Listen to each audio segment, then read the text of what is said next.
الحمد لله رب العالمين والصلاة والسلام على أشرف الأنبياء والمرسلين أما بعد فأعوذ بالله من الشيطان الرجيم من همزه ونفخه ونفثه بسم الله الرحمن الرحيم رب اشرح لي صدري ويسر لي أمري واحلل عقدة من لساني يفقه قولي اللهم انفعنا بما علمتنا وعلمنا ما ينفعنا وزدنا علما فبشر عباد الذين يستمعون القول فيتبعون أحسنه أولئك الذين هداهم الله وأولئك هم أولو الألباب أعوذ بالله من الشيطان الرجيم بسم الله الرحمن الرحيم وما ظن الذين يفترون على الله الكذب يوم القيامة إن الله لذو فضل على الناس ولكن أكثرهم لا يشكرون وما ظن الذين يفترون اور کیا ہے گمان ان لوگوں کا جو جھوٹ گھڑتے ہیں علی اللہ اللہ پر الکذب جھوٹ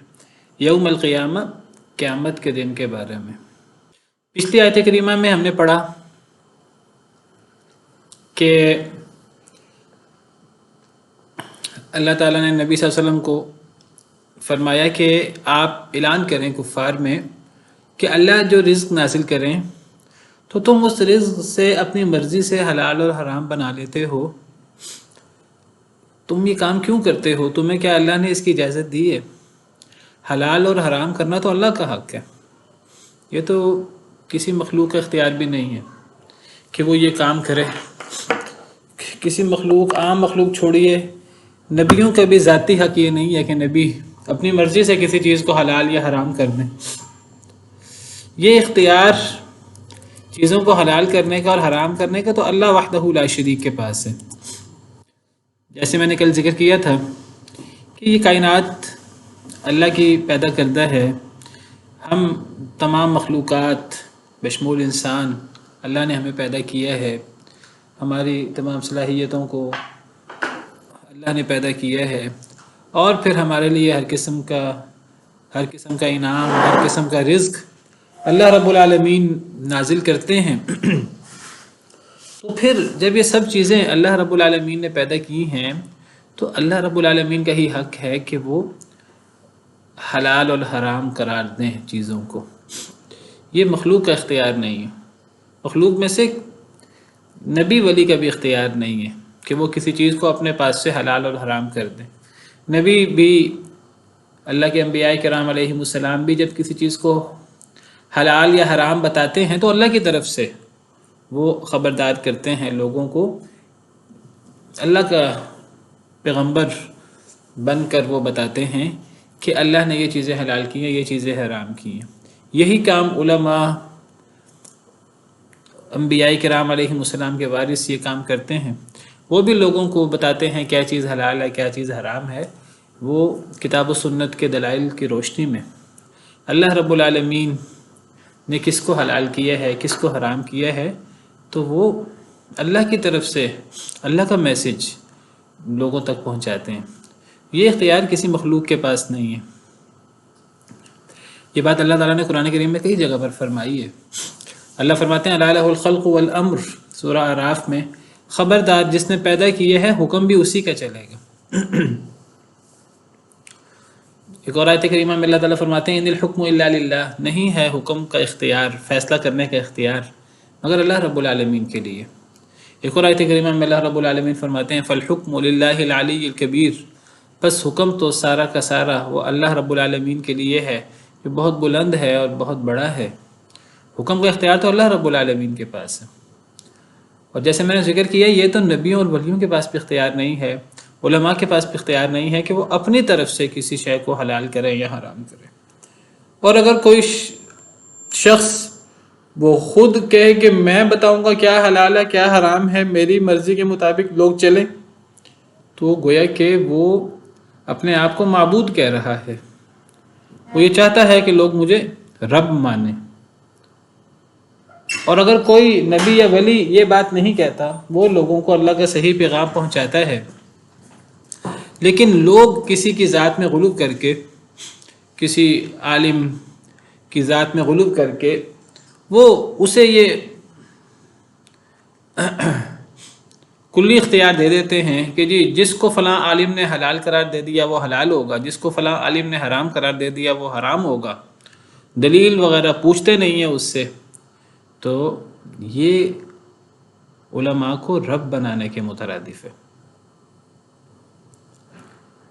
اللہ تعالیٰ نے سورۃ توبہ میں یہود و نصارہ کے حوالے سے فرمایا ہے اتخذوا احبارهم ورهبانهم اربابا من دون اللہ، کہ یہود و نصارہ نے اپنے احبار کو، احبار یہودیوں کے عالم کو کہتے ہیں، اور اپنے رہبان عیسائیوں کے درویشوں کو کہتے ہیں، تو اللہ فرماتے ہیں انہوں نے اپنے علماء اور اپنے درویشوں کو رب بنا لیا اللہ کے علاوہ۔ کیا مراد ہے کہ یہود و نصارہ نے اپنے علماء اور اپنے درویشوں کو کیسے رب بنایا؟ وہ ان کی اس طرح عبادت نہیں کرتے تھے کہ وہ ان کو سجدہ دیتے ہوں، اور بلکہ اس سے مراد یہ ہے کہ وہ اگر کسی شے کو حلال کہتے، حرام کہتے، یا آنکھیں بند کر کے مان لیتے، دلیل نہ پوچھتے۔ تو یہ اختیار کسی کے پاس میں نہیں ہے۔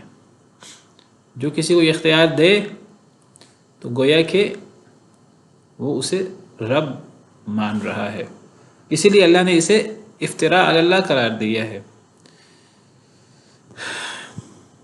اللہ فرماتے ہیں کیا اللہ نے اجازت دی ہے تمہیں اس کی، تم اللہ پہ جھوٹ باندھتے ہو؟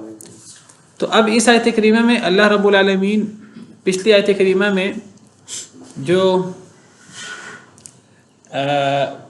مشرکین مکہ کا بدترین کردار تھا اس حوالے سے کہ انہوں نے اپنے آباء و اجداد کے پیچھے لگ کر، اپنے پیشواؤں کے پیچھے لگ کر انہوں نے کچھ چیزیں اپنی طرف سے حلال حرام کر لی تھی، جیسے میں نے ذکر کیا تھا کل، بحیرہ، سائبہ، وسیلہ، حام وغیرہ۔ فلاں جانور پر سواری نہیں ہو سکتی، فلاں جانور اللہ نے حلال کیا ہے لیکن ہم نے اس کو بتوں کے لیے، درگاہ کے لیے ہم نے اسے طے کر دیا ہے، اب نہ اس پہ سواری ہو سکتی ہے، اب نہ اس کو ذبح کیا جا سکتا ہے، اس کا گوشت کھایا جا سکتا ہے۔ مشرکین یہ کام کرتے تھے، تو اللہ تعالیٰ نبی صلی اللہ علیہ وسلم کو حکم دے رہے ہیں کہ آپ مشرکین سے سوال کریں کہ تمہارے پاس کیا اختیار ہے، تم نے ان چیزوں کو اپنی طرف سے حلال اور حرام کیسے قرار دے دیا ہے۔ اور میں نے یہ بھی ذکر کیا تھا، ہم عام طور پہ سمجھتے ہیں کہ اللہ نے اگر کسی شے کو حرام کیا ہے، سور کا گوشت اللہ نے حرام کیا ہے، شراب اور اس قسم کی چیزیں اللہ نے حرام کی ہیں، ہمیں ان چیزوں کو استعمال نہیں کرنا چاہیے، اس کو تو ہم اہمیت دیتے ہیں، لیکن بعض دفعہ ہم اس کو اتنی اہمیت نہیں دیتے کہ اللہ نے جو چیز حلال کی ہے ہمیں اس کو حلال ماننا ہے اور ہمیں اس کو حلال سمجھ کے استعمال کرنا ہے۔ یہ نہیں کہ ہم زیادہ راہب بن کر، زیادہ درویش بن کر ہم کہ نہیں جی فلاں چیز وہ تو بڑی عیش و عشرت ہے، وہ چیز ہمارے لیے کھانا جائز نہیں ہے، دودھ پینا ہمارے لیے جائز نہیں ہے، ہمارے لیے اللہ کی نعمتیں استعمال کرنا جائز نہیں ہے۔ بھی اگر اللہ نے نعمتیں دی ہیں تو اللہ نے جب ان کو حلال کیا ہے تو ہمیں نعمتوں کو استعمال کرنے میں کوئی حرج نہیں ہونا چاہیے۔ ہاں وہ ایک الگ چیز ہے، اسراف نہیں ہونا چاہیے، تبذیر نہیں ہونی چاہیے، چھینا جھپٹی کر کے لوگوں کا مال دھوکے سے، فراڈ سے یا فساد فی الارض کر کے، چوری ڈاکہ زنی سے وہ لینا، وہ صحیح نہیں ہے۔ لیکن اگر اللہ نے آپ کو حلال ذرائع سے کوئی نعمت دی ہے تو آپ بلا وجہ اس نعمت کو اپنے اوپر حرام نہ کریں زیادہ نیک بن کر۔ یہ بھی اتنا ہی بڑا گناہ ہے جتنا بڑا گناہ شراب کو حلال کر لینا ہے، سور کو حلال کر لینا ہے۔ تو اللہ تعالیٰ فرماتے ہیں وَمَا ظَنُّ الَّذِينَ يَفْتَرُونَ عَلَى اللَّهِ الْكَذِبَ يَوْمَ الْقِيَامَةِ، کیا گمان ہے ان لوگوں کا جو اللہ پہ جھوٹ باندھتے ہیں قیامت کے دن کے بارے میں؟ کیا مطلب؟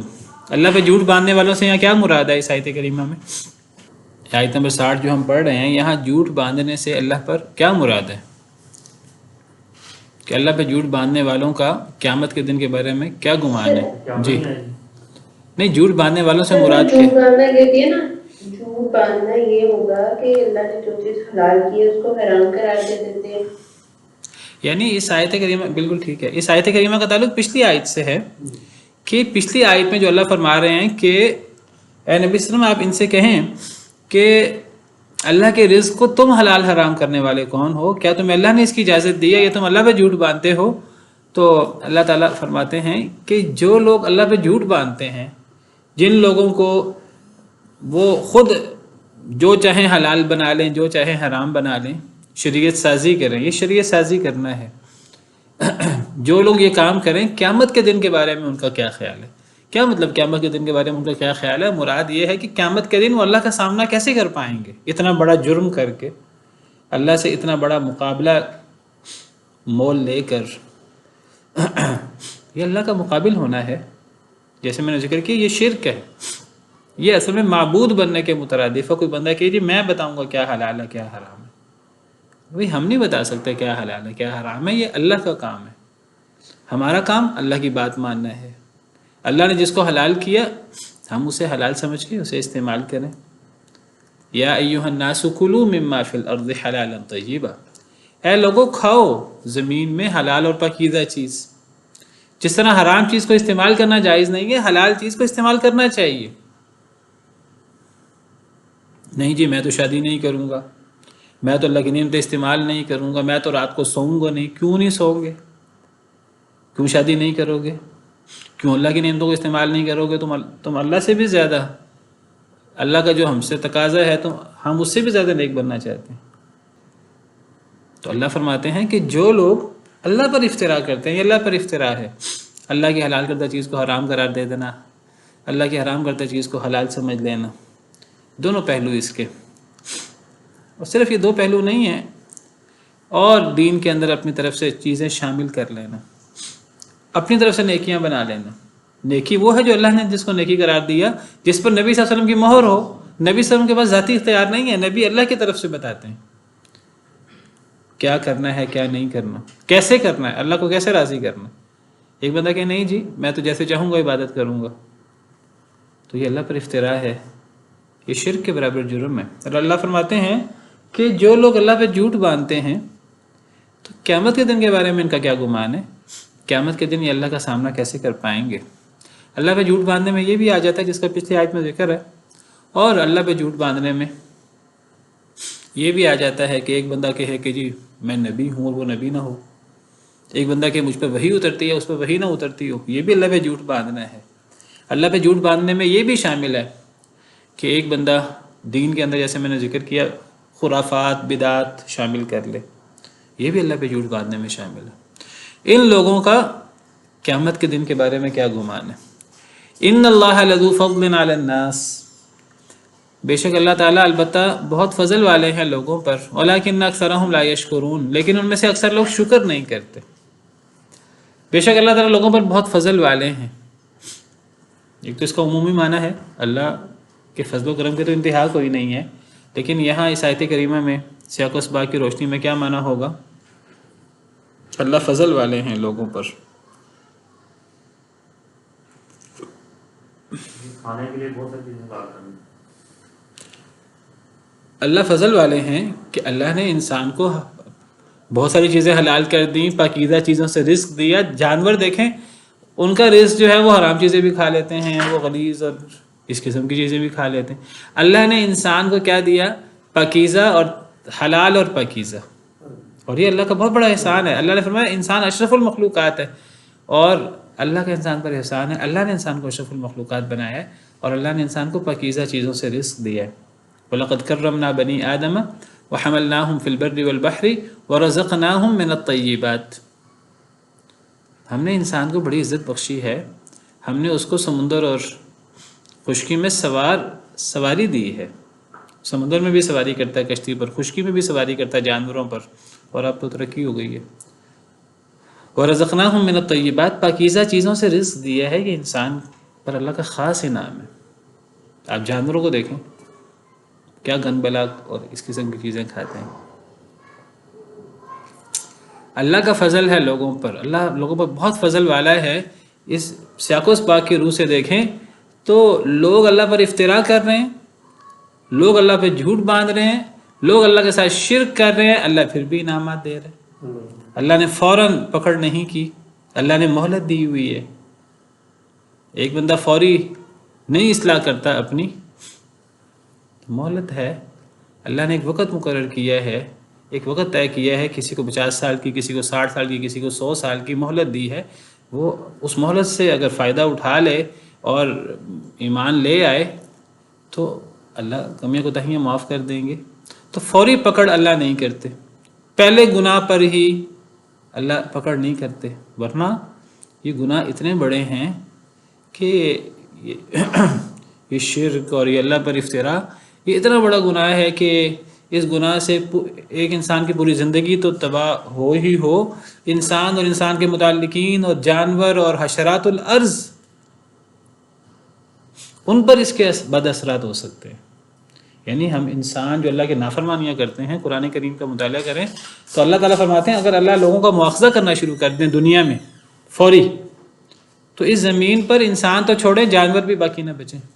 وَلَوْ يُؤَاخِذُ اللَّهُ النَّاسَ بِظُلْمِهِمْ مَا تَرَكَ عَلَيْهَا مِن دَابَّةٍ، قرآن کی آیت سورہ فاطر میں، کہ اگر اللہ، سورہ فاطر میں بھی سورہ نحل میں بھی، اگر اللہ لوگوں کا مواخذہ کرنا شروع کر دے فوری، تو یہ نہیں فرماتے اللہ کہ کوئی انسان نہ بچے، اللہ فرماتے ہیں کوئی جانور نہ بچے اس دنیا میں۔ گناہوں کے اتنے منحوس اثرات ہوتے ہیں۔ آپ بتائیے کہ جب اللہ ناراض ہو کر قحط سالی کرتے ہیں، جب اللہ ناراض ہو کر زلزلے بھیجتے ہیں، جب اللہ عذاب نازل کرتے ہیں، تو انسانوں کے ساتھ جانور بھی بیچارے اس کا شکار ہو جاتے ہیں۔ تو اعمال کی نوسط تو بہت زیادہ ہوتی ہے۔ اللہ کا فضل ہے کہ اللہ سے ٹکر لینے والے فرعون اپنے آپ کو صرف رب نہیں کہتا تھا، سب سے بلند رب کہتا تھا۔ اللہ نے کتنی اس کو کتنے انعام کیے، اس پر کتنی اللہ نے مہلت دی۔ تو یہ اللہ کا فضل ہے، باقی کوئی اس مہلت سے بھی فائدہ نہ اٹھائے اس سے پھر بدبخت کون ہے؟ وَلَكِنَّ أَكْثَرَهُمْ لَا يَشْكُرُونَ، لیکن اکثر لوگ شکر نہیں کرتے۔ شکر نہیں کرنے سے کیا مراد ہے؟ شکر نہ کرنے سے مراد زبانی شکر بھی ہو سکتا ہے۔ اللہ کے اتنے انعام ہیں ہمارے گناہوں ہماری کوتاہیوں کے باوجود، اللہ انعام کرتے نہیں تھکتے اور ہم اللہ معاف کرے گناہ کرتے نہیں تھکتے، اور اللہ کا فضل ہم پہ بہت زیادہ ہے، ہم پھر شکر بھی نہیں کرتے، زبان سے شکر نہیں کرتے، الحمدللہ نہیں کہتے، ہم ناشکری کرتے ہیں، شکوہ کرتے ہیں اللہ تعالیٰ کا، مجھ پر ہی فلاں مصیبت آنی تھی، مجھ پر ہی فلاں مصیبت آنی تھی۔ بھئی اللہ نے آپ کو جو انعام دیا ہے، جو اللہ نے آپ پر نعمتیں کی ہیں، اللہ نے آپ کو آنکھوں کی نعمت دی، اللہ نے آپ کو انسان بنایا، اللہ نے آپ کو نبی صلی اللہ علیہ وسلم کی امت میں سے بنایا بغیر پوچھے، اللہ نے آپ کو ٹانگیں دی ہیں، اللہ نے آپ کو صحت دی ہے، اللہ نے آپ کو آزادی دی ہے، اتنی بڑی نعمت ہے صحت۔ ہم تھوڑا سا مشکل آ جائے، آزمائش آ جائے مالی، تو ہم شکوے شکایت شروع کر دیتے ہیں۔ حالانکہ کہا جاتا ہے اللہ کی نعمتوں میں سے مال تو چھوٹی نعمتوں میں سے ایک نعمت ہے، اصل نعمتیں تو دوسری ہیں۔ صحت اللہ کی اتنی بڑی نعمت ہے، کبھی بیماریوں سے پوچھیں ہاسپٹل میں، کبھی ان سے پوچھئے کہ جن کو سانس مشکل سے آتا ہے کہ جو سانس ہمارا چل رہا ہے یہ اللہ کی کتنی بڑی نعمت ہے۔ جن کو آکسیجن لگی ہے، یہ جو وینٹیلیٹر پہ ہیں، ان سے پوچھئے، یہ جو ہم آزاد ہیں، اپنی مرضی سے کہیں آ جا سکتے ہیں، جو جیلوں میں ہیں ان سے پوچھئے۔ جیل تو آپ سمجھیے زندہ لوگوں کی قبر ہے، اللہ معاف کرے، انسان کہیں نہیں جا سکتا، اور کتنے لوگ جیلوں میں قید ہیں اپنے جرم کی وجہ سے، اور کتنے بغیر جرم کے جیلوں میں قید ہیں، اللہ معاف کرے۔ نبی صلی اللہ علیہ وسلم نے فرمایا کہ اگر ایک بندہ صبح کرے اور اس کا جسم صحیح سلامت ہو، من اصبح آمنا فی سربہ، ایک بندہ صبح کرتا ہے وہ امن کی حالت میں، کوئی خوف نہیں ہے اسے، کسی کے وہ کنٹرول میں نہیں ہے، کوئی دشمن اس کے اوپر حملہ آور نہیں ہے، امن کی حالت میں وہ صبح کرتا ہے، معافا فی جسدہ، اس کا جسم صحیح سلامت ہے، کوئی اس سے بیماری نہیں ہے، کوئی کینسر نہیں ہے، کوئی ایڈز نہیں ہے، کوئی بڑی بڑی بیماری کا وہ شکار نہیں ہے، عنده قوت یومہ، ایک دن کا اس کے پاس خوراک موجود ہے، فکانما حیزت لہ الدنیا بحذافیرہا، کون سی نعمت ہے جو اس کے پاس نہیں ہے۔ اور ہم لوگ جو ہیں وہ جی میرے پاس فلاں سے کم کیوں ہے، میری گاڑی فلاں سے ہلکی کیوں ہے، فلاں کے پاس تو اتنا بڑا بنگلہ ہے، میرے پاس تھوڑا سا چھوٹا کیوں ہے، تو ہم شکر نہیں کرتے۔ اللہ اپنی نعمتوں کو ذکر کر کے فرماتے ہیں کہ وَإِن تَعُدُّوا نِعْمَةَ اللَّهِ لَا تُحْصُوهَا، اگر تم اللہ کی نعمتوں کو شمار کرنا چاہو تم شمار نہیں کر سکتے، إِنَّ الْإِنسَانَ لَظَلُومٌ كَفَّارٌ، لیکن انسان بہت ظلم کرنے والا بہت ہی ناشکرہ ہے۔ شکر سے مراد زبان کا شکر بھی ہو سکتا ہے، اور شکر سے مراد عملی شکر، شکر صرف زبان کا نہیں ہوتا، شکر عملی بھی ہوتا ہے۔ آپ کسی پر احسان کریں، وہ زبان سے آپ کی تعریف کرتا رہے، زبان سے آپ کا لیکن وہ اس کا عمل آپ کے مخالف ہو، وہ عملاً آپ کی دشمنی کر رہا ہو، تو آپ کیا سمجھیں گے؟ آپ کہیں گے منافقت کر رہا ہے۔ تو شکر صرف زبان کا نہیں ہوتا ہے، شکر تو عمل کا بھی ہوتا ہے۔ اللہ کا فضل بہت زیادہ، لوگ شکر نہیں کرتے، لوگ خود حلال حرام بنا لیتے ہیں، لوگ شکر نہیں کرتے، لوگ اللہ کی نافرمانیاں کرتے ہیں۔ اللہ کا شکر کیا ہے؟ اللہ کا شکر اللہ کی بات ماننا ہے۔ اعملوا آل داود شکرا، اے داؤد علیہ السلام کی آل، اللہ کا شکر اس طرح کرو کہ شکر والے اعمال کرو۔ اعملوا آل داود شکرا، عملی شکر کرو۔ عملی شکر کیا ہے؟ کہ اللہ کے احکامات کے مطابق زندگی گزاری جائے، اسلام قبول کیا جائے، توحید پر عمل پیرا ہوا جائے، نبی کریم صلی اللہ علیہ وسلم کی اطاعت کی جائے، اللہ نے جن چیزوں کو حرام کیا ان چیزوں کو حرام سمجھا جائے، جن کو اللہ نے حلال کیا ان کو حلال سمجھا جائے۔ یہ شکر ہے عملی۔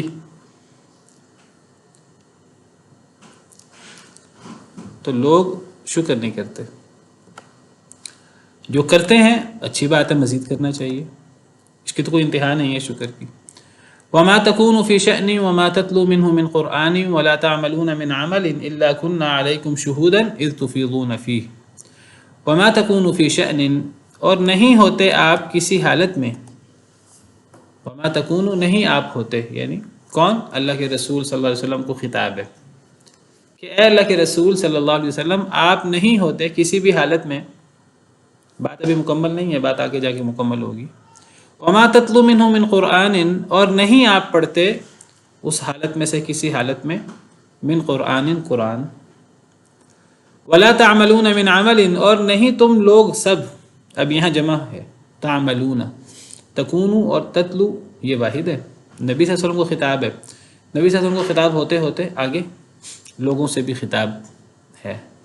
اے اللہ کے رسول، نہیں آپ ہوتے کسی حالت میں، نہیں آپ پڑھتے کوئی قرآن کا حصہ، اور اے لوگوں نہیں تم عمل کرتے کوئی بھی عمل، الا مگر، اب یہ الا کا تعلق پچھلی تینوں چیزوں کے ساتھ ہے، پچھلی سب چیزوں کے ساتھ ہے۔ الا مگر کننا، ہم ہوتے ہیں، علیکم تمہارے اوپر، شہودن گواہ، اس تفیضون فی، جب تم مگن ہوتے ہو اس میں۔ اے اللہ کے رسول آپ کسی بھی حالت میں ہو، اور نبی صلی اللہ علیہ وسلم کے تو بابرکت زندگی، قرآن اور یہ چیزیں، آپ قرآن پڑھیں، دیگر نیک عمل کریں، اور اے لوگوں تم کوئی عمل کرو، نیک یا برا، کوئی بھی تم عمل کرو، مگر ہم اس پر گواہ ہوتے ہیں۔ اللہ ایک ایک چیز کو دیکھ رہے ہیں، کوئی انسان اچھا عمل کرتا ہے اللہ کو پتہ ہے، کوئی انسان برا عمل کرتا ہے اللہ کو پتہ ہے۔ فَمَن يَعْمَلْ مِثْقَالَ ذَرَّةٍ خَيْرًا يَرَهُ، جو ذرہ برابر نیک عمل کرے گا اس کو دیکھ لے گا قیامت کے دن، جو وَمَن يَعْمَلْ مِثْقَالَ ذَرَّةٍ شَرًّا يَرَهُ، جو ذرہ برابر گناہ کرے گا اس کو قیامت کے دن دیکھ لے گا۔ اللہ کو ایک ایک بات کا پتہ ہے۔ مگر ہم ہوتے ہیں تمہارے اوپر گواہ، اذ تفیضون فی، جب تم اس میں مگن ہوتے ہو۔ انسان جب اللہ کی نافرمانی کر رہا ہوتا ہے بطور خاص، اس وقت انسان کے تصور میں نہیں ہوتا کہ اللہ مجھے دیکھتے ہیں،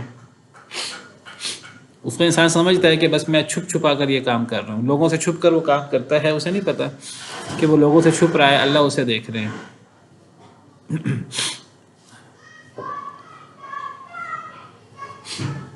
وما يعزب عن ربك من مثقال ذرة في الارض ولا في السماء، اور نہیں اوجھل اور نہیں مخفی، من ربک، آپ کے رب سے، یعزب اوجھل ہو سکتی، چھپ سکتی، غائب ہو سکتی، اور نہیں غائب ہو سکتی، عن ربک، آپ کے رب سے، من مثقال ذرة، ذرہ برابر چیز بھی، فی الارض، نہ زمین میں، ولا فی السماء، اور نہ آسمان میں، ولا اصغر من ذالک، ذرہ تو دنیا میں سب سے چھوٹی چیز ذرہ، تو اللہ نے ذرہ کی بات کی ہے۔ زمین میں کوئی ذرہ برابر چیز ہے یا آسمان میں کوئی ذرہ برابر جگہ ہے، اللہ سے وہ اوجھل نہیں ہو سکتی۔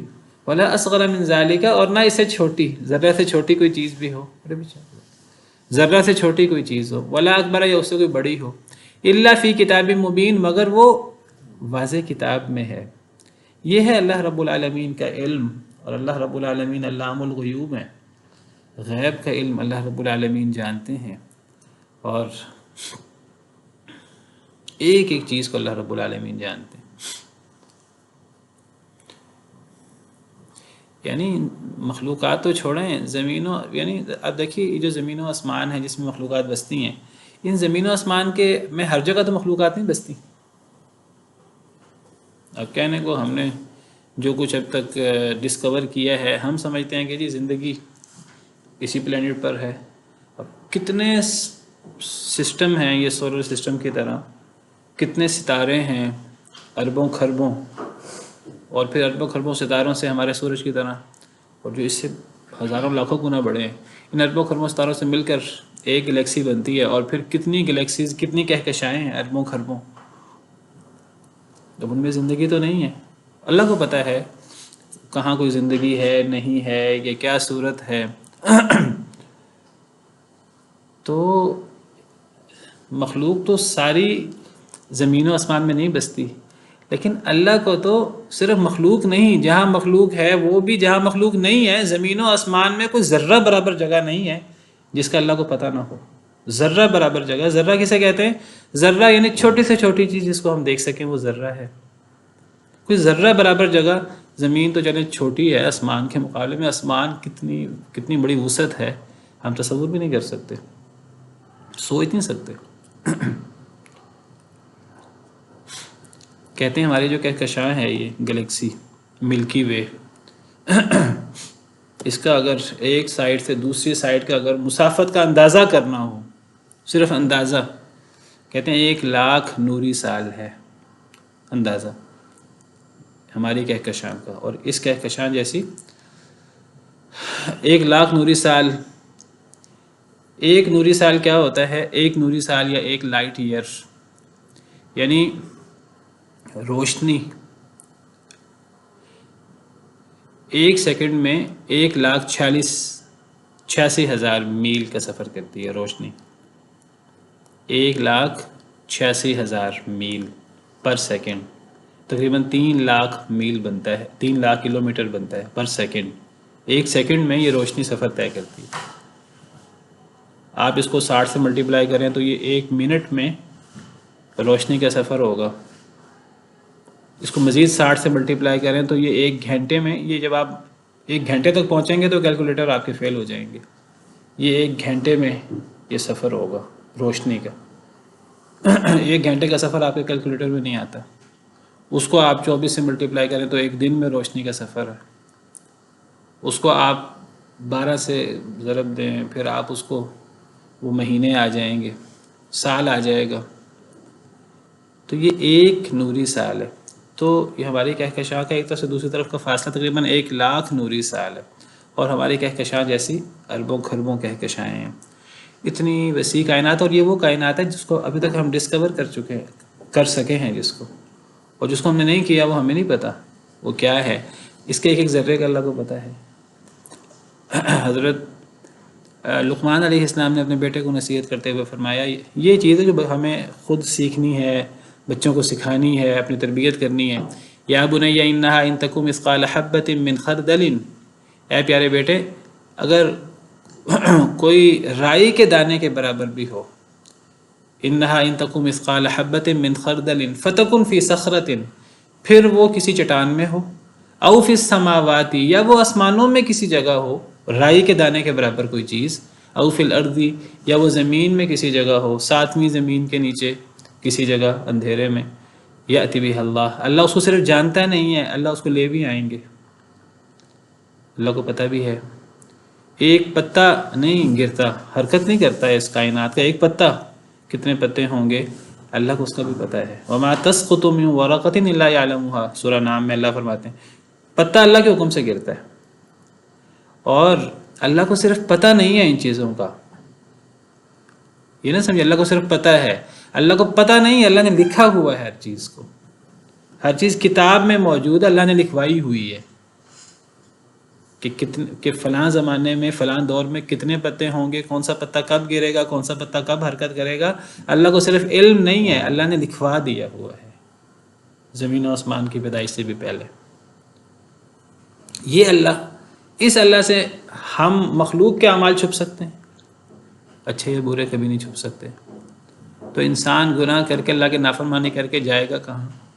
فرمایا الا ان اولیاء اللہ لا خوف علیہم ولا هم یحزنون، خبردار بے شک اللہ کے ولی، اللہ کے دوست، لا خوف علیہم ولا هم یحزنون، نہیں کوئی خوف ان پر اور نہ وہ غمگین ہوں گے۔ پیچھے نافرمانوں کا ذکر تھا، قریش کو خطاب تھا، جو لوگ اللہ پر افتراء کرتے تھے، اپنی مرضی سے چیزوں کو حلال کر چیزوں کو حرام کر دیا۔ اب اللہ تعالیٰ نیک لوگوں کا ذکر کر رہے ہیں۔ اللہ تعالیٰ کی ایک سنت مبارکہ ہے، ایک طریقہ کار ہے، اگر اللہ بروں کا ذکر کرتے ہیں تو اچھوں کا ذکر بھی کرتے ہیں، تاکہ صرف مایوسی اور صرف برے لوگوں کی بات نہ آئے، اچھے لوگوں کی بات بھی آئے۔ اس کائنات میں سارے برے نہیں ہیں، اچھے لوگ بھی موجود ہیں، تو کائنات کا نظام چل رہا ہے۔ اگر کائنات میں اچھے لوگ نہ ہو تو کائنات کے باقی رہنے کا جواز ختم ہو جائے، پھر قیامت آ جائے۔ تو جہاں برے لوگ ہیں تو اچھے لوگ بھی ہیں۔ خبردار بے شک اللہ کے ولی وہ ہیں جن پر کوئی خوف نہیں اور نہ وہ غمگین ہوں گے۔ خوف کا تعلق مستقبل سے ہوتا ہے، غم کا تعلق جو انسان ماضی میں کر آتا ہے۔ تو اللہ کے جو ولی ہوتے ہیں نہ ان کو مستقبل میں کوئی خوف ہوگا، اور نہ وہ جو ان کو کوئی نعمتیں ملی ہوتی ہیں یا جو انہوں نے اعمال کیے ہوتے ہیں ان کا غم ہوتا ہے، وہ مطمئن ہوتے ہیں اللہ کی رضا پر اور اعمال کر کے، اللہ کو راضی کر کے۔ اولیاء یہ ولی کی جمع ہے۔ ولی کا معنی عام طور پہ دوست کرتے ہیں، آقا کرتے ہیں، مختلف معنی ہوتے ہیں ولی کے، کبھی دوست، کبھی آقا، کبھی غلام کو بھی مولا کہہ دیتے ہیں، کبھی آقا کو بھی مولا کہہ دیتے ہیں، دوست کو بھی، برابر کے دوست کو بھی مولا کہہ دیتے ہیں، یا ولی مولا ایک ہی روٹ ہے۔ عربی زبان میں لفظ واو لام یا کا جو لفظی مطلب ہے ولیہ، اس کا مطلب کسی کے قریب ہونا ہوتا ہے۔ ولیہ، یلی، نبی صلی اللہ علیہ وسلم نے فرمایا کہ جب میں نماز پڑھاؤں لیلینی اولو الاحلام او کما قال، آپ نے فرمایا کہ میرے پیچھے جو لوگ ہونے چاہیے وہ بڑے پڑھے لکھے اور بزرگ قسم کے لوگ ہونے چاہیے جو نماز پڑھیں۔ ولی یا یلی کا مطلب قریب ہونا۔ تو ولی کون ہے؟ ولی وہ ہے اللہ کا جو ایسے اعمال کرے کہ وہ اللہ کو راضی کر کے اللہ کے قریب ہو جائے، اللہ کے حلال کردہ چیزوں کو حلال سمجھے، اللہ کے حرام کردہ چیزوں کو حرام سمجھے، اللہ کے اوامر پر عمل کرے، اللہ نے جس سے منع کیا اس سے رکے، اور دین پر کما حق ہو عمل کرے، اور اللہ کو راضی کرے۔ اللہ کیسے راضی ہوتے ہیں؟ اللہ نیک اعمال سے راضی ہوتے ہیں، اللہ تقوی سے راضی ہوتے ہیں جو نیک عمل ہے، اللہ جہاد سے راضی ہوتے ہیں، اللہ ہر نیک عمل سے راضی ہوتے ہیں۔ تو ولی وہ ہے جو نیک عمل کر کے اللہ کو راضی کرنے کی کوشش کرے۔ یہ کوئی ایک اعزاز اور کوئی ایسا عہدہ نہیں ہے جو آٹومیٹک کسی کو مل جاتا ہے۔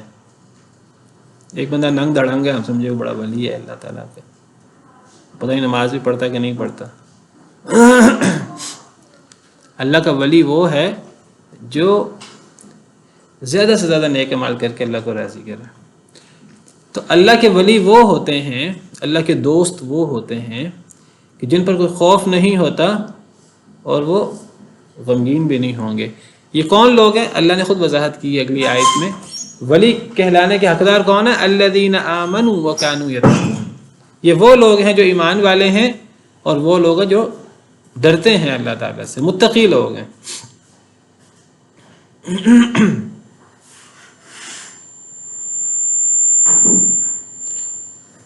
جی سوال یہ ہے، اللہ کے اولیاء کو دنیا میں خوف اور غم سے آزادی نہیں ملتی، آخرت میں تو خوف اور غم نہیں ہوگا؟ اصل میں خوف اور غم ہے کہ انسان جو ہے وہ دشمن سے ڈرے اور انسان آسیب اور ان چیزوں سے ڈرے۔ جو اللہ کے ولی ہیں، جو نیک لوگ ہیں، ویسے تو یہ اللہ سے ڈرتے رہتے ہیں ہر وقت، چاہے نیک اعمال کریں پھر بھی اللہ سے ڈرتے رہتے ہیں، قیامت کے بارے میں ڈرتے رہتے ہیں کہ کہیں قیامت کے دن ہماری پکڑ نہ ہو جائے۔ تو لیکن پھر جب وہ اللہ سے ڈرتے رہتے ہیں تو اللہ تعالیٰ پھر انہیں ایسا جو ہے وہ حسن ظن عطا کرتے ہیں اپنے ساتھ کہ ان کی پھر اللہ کے ساتھ امید بہت زیادہ قائم ہو جاتی ہے۔ ڈر بھی ہوتا ہے انہیں اور امید بھی ہوتی ہے۔ جو ڈر ہوتا ہے وہ ڈر ایسا نہیں ہوتا کہ جو کسی دشمن سے ہو، کسی مخالف سے ہو، کسی آسیب سے ہو۔ وہ اللہ کا ڈر ایسا ہوتا ہے جو اللہ کی ہیبت، اللہ کا، وہ اللہ سے مزید قریب کرتا ہے۔ پھر جب وہ اللہ سے ڈرتے ہیں اور نیک اعمال مزید کرتے ہیں تو انہیں اللہ کے ساتھ ایسی امید لگ جاتی ہے، ایسا حسن ظن قائم ہو جاتا ہے کہ وہ سمجھتے ہیں انشاءاللہ اللہ تعالیٰ ہمیں ضائع نہیں کریں گے دنیا اور آخرت میں، اور اللہ دنیا اور آخرت میں ہمارے نگہبان ہوں گے، ہماری مدد کریں گے۔ Recording in progress. تو ولی کون ہے؟ الذین آمنوا وکانوا یتقون، جو لوگ ایمان لائے اور ڈرتے رہے۔ ڈرتے رہے سے کیا مراد ہے؟ یعنی وہ بچتے رہے اللہ کی نافرمانیوں سے، بچ کر زندگی گزارتے رہے کہیں اللہ کی نافرمانی نہ ہو جائے۔ جو جتنا اللہ کا ولی ہوتا ہے اتنا بڑا مومن ہوتا ہے اور اتنا وہ گناہوں سے بچتا ہے، بچنے کی کوشش کرتا ہے۔ لہم البشریٰ فی الحیات الدنیا وفی الآخرہ، ان لوگوں کے لیے بشارت ہے دنیا کی زندگی میں بھی اور آخرت میں بھی۔ دنیا کی زندگی میں بھی ان کے لیے بشارت اور آخرت میں بھی۔ دنیا بھی ان کی سعادت کے ساتھ گزرتی ہے، برکتوں کے ساتھ، خیر کے ساتھ گزرتی ہے، اور آخرت بھی۔ یہ دنیا کی جو بشارت ہے اور دنیا کی جو سعادت ہے، اس سے یہ ضروری نہیں ہے کہ دنیا میں کوئی آزمائش نہ آئے، انہیں کوئی مشکل نہ آئے۔ اللہ کے ولیوں کو دنیا میں آزمائش آ سکتی ہے، مشکل آ سکتی ہے، آتی ہے، بلکہ اللہ کے انبیاء کرام علیہ السلام سے بڑھ کر اللہ کا ولی کون ہو سکتا ہے؟ دنیا میں انہیں آزمائشیں آئیں، مشکلات آئیں، بلکہ زیادہ مشکلات، زیادہ آزمائشیں انہیں آئیں، لیکن وہ انبیاء کرام علیہ السلام پر جو آزمائشیں آتی ہیں، جو مشکلات آتی ہیں، وہ درجات بلند کرنے کے لیے، تو وہ ان کی زندگی برکت والی ہوتی ہے، چاہے آزمائشیں ہوں، چاہے مشکلات کا شکار ہوں وہ، لیکن ان کی زندگی سعادت مندی کی زندگی ہوتی ہے۔ وہ اپنی زندگی پر راضی برضا ہوتے ہیں، چاہے بہت زیادہ ظاہری طور پر گن کر نعمتیں زیادہ نہ بھی ہوں، وہ تھوڑی نعمتوں پر راضی رہنے والے ہوتے ہیں۔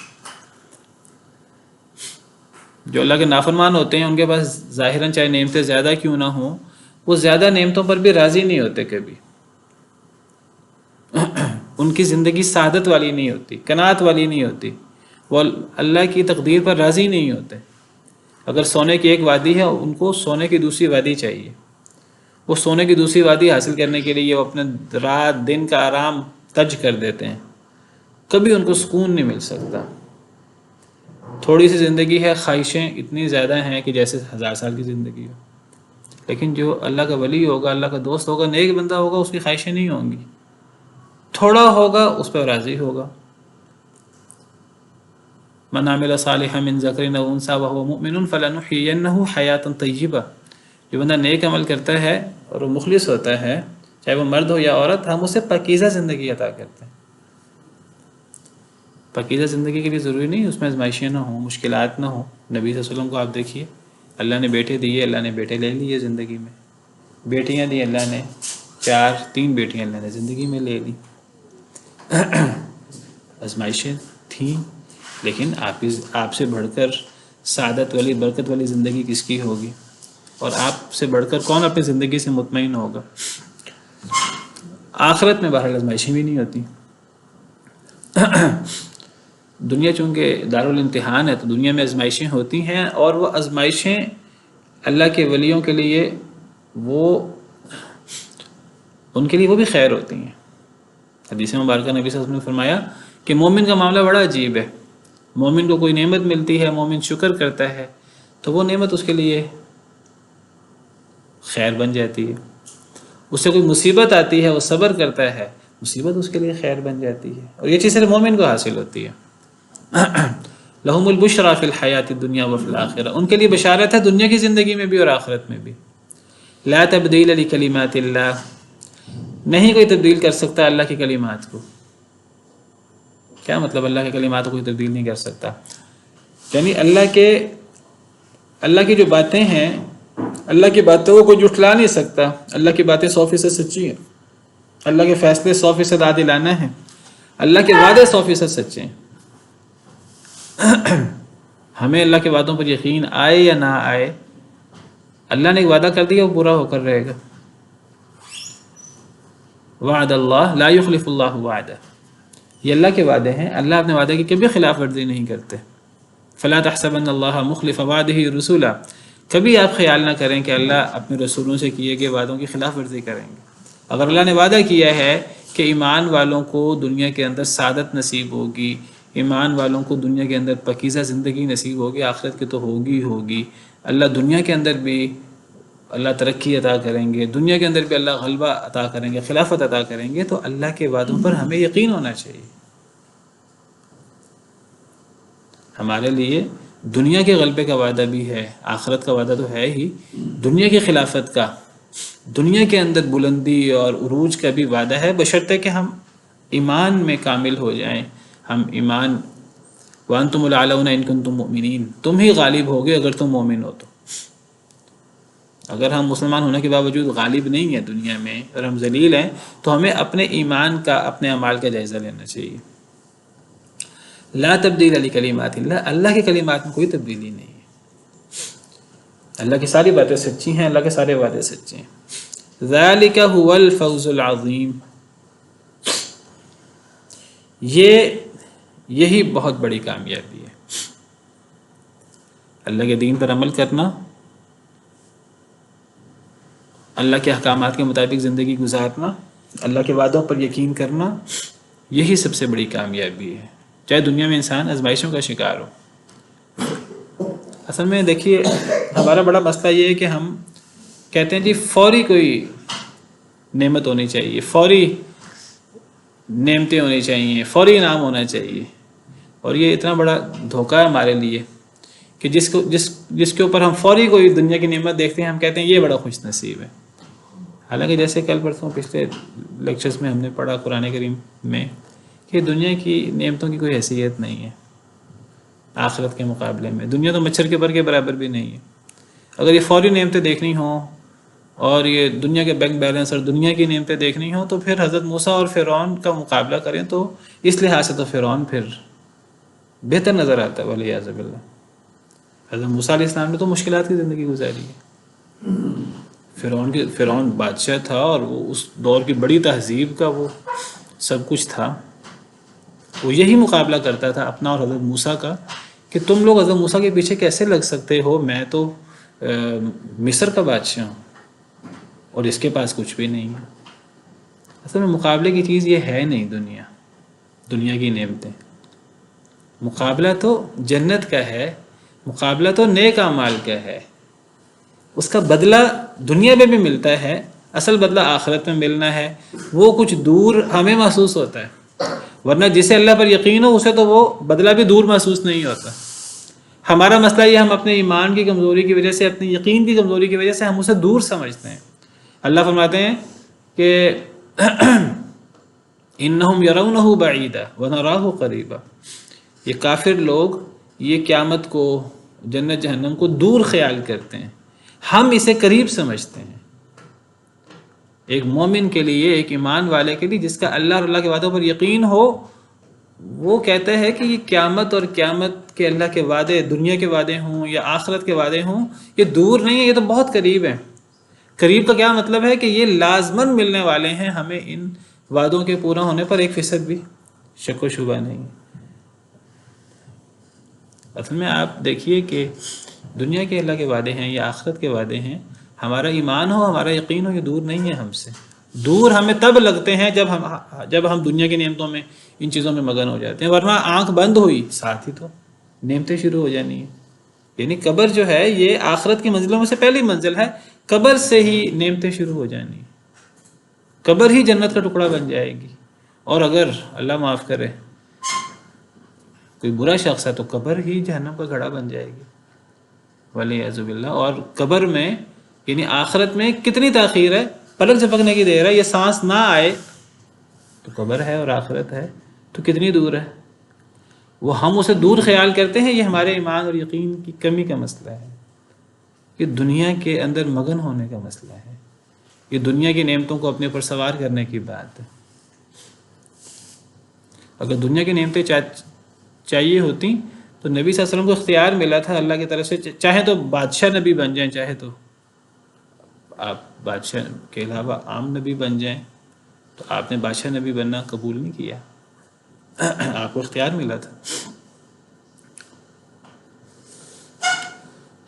ذالک هو الفوز العظیم۔ اصل کامیابی کیا ہے یہ جاننا بہت ضروری ہے آج مادیت پرستی کے دور میں۔